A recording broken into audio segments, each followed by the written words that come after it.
Salut tout le monde. I'm here with Daniel. We're here to talk about French immigration law and moving to France, all that sort of stuff. So, yeah, what are some of the differences in immigration law in the U.S. versus in France? I think there's really big crucial differences.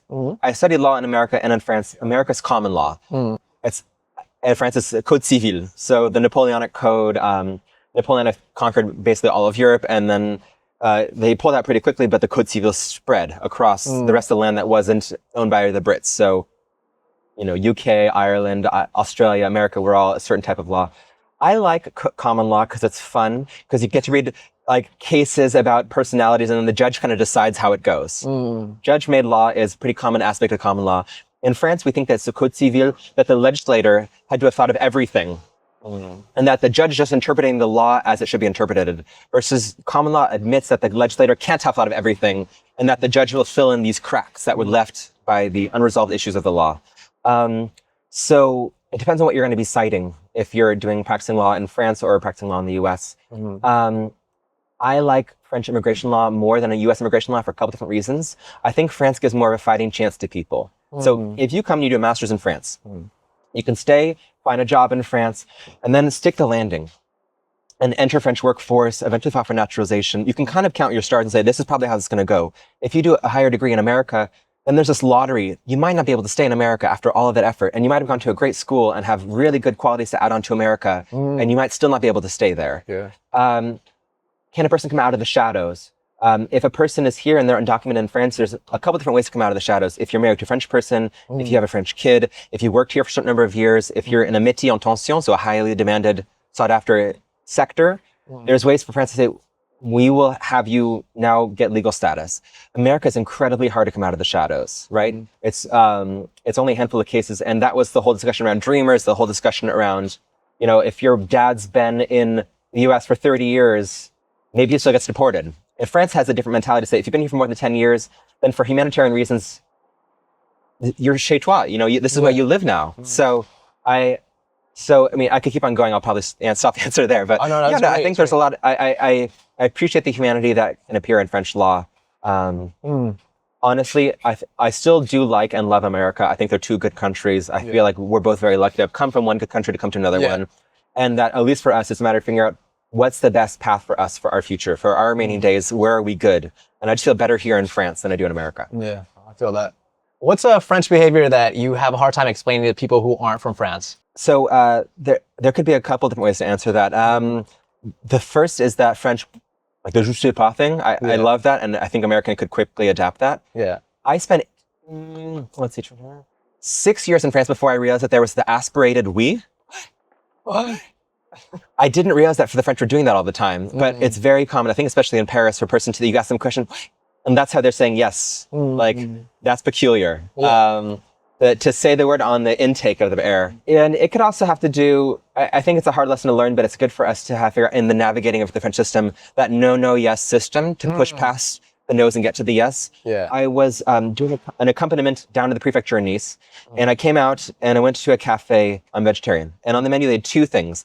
They had salad, omelet, and they had fish with potatoes. And I said, I would like the omelet. Can I get some potatoes in that omelet? And they said, no, monsieur.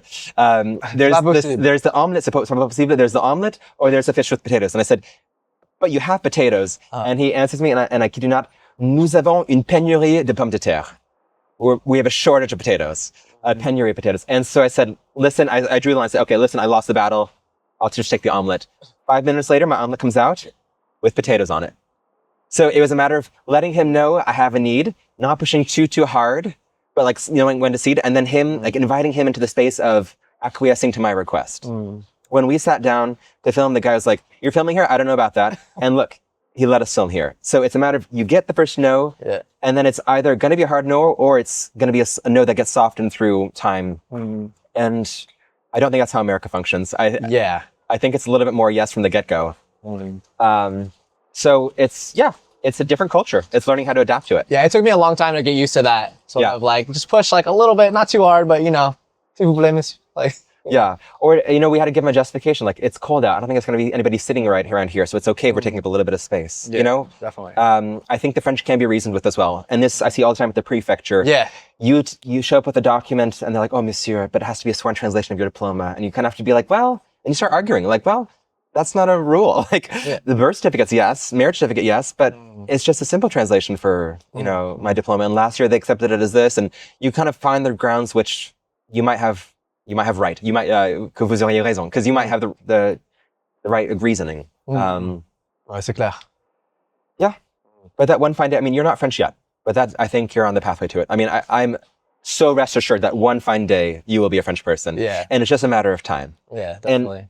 And it's not too impossible to imagine that for a lot of people that are kind of like in both of our shoes, but like maybe 5 years earlier in their path towards where they're going to be in French or where they're going to be in their life in France. And it's just a matter of putting in the time and getting the culture, and then you get to earn your stripes, like George Clooney did. Yeah. Maybe one more question. Yeah. So I have a lot of clients who they want to move to France, but they just feel like it's impossible. I've definitely felt like this before. Yeah. It's just like, oh, I'll just never be French, you know, like, but maybe you could talk to us about a bit about that. Like it seems more straightforward than, you know. Yeah. I don't think that France is looking to close the door on us to say, listen, are you living in France? Are you speaking some level of French, an intermediate level of French? Are you working in France? Is your spouse here? Are your kids here? If you're checking those boxes, then after 5 years of living and working here, they're not looking to say no, you know? And France allows for dual nationality, just like the US does, just like a lot of the Western democracies allow. So it's not a closed door, and it's only a positive. There's not a downside to becoming French. And I think there's a whole lot of upsides to it. So, yeah, I think it's the doability of it that I want to emphasize, that there is a pathway forward for us to belong to this country that we love so much. I love that. But yeah, thank you so much, Daniel. Where can people find you? Yeah, just in typing Daniel Tostado online. My law firm's happy to help people live their best French life. Cool. Yeah.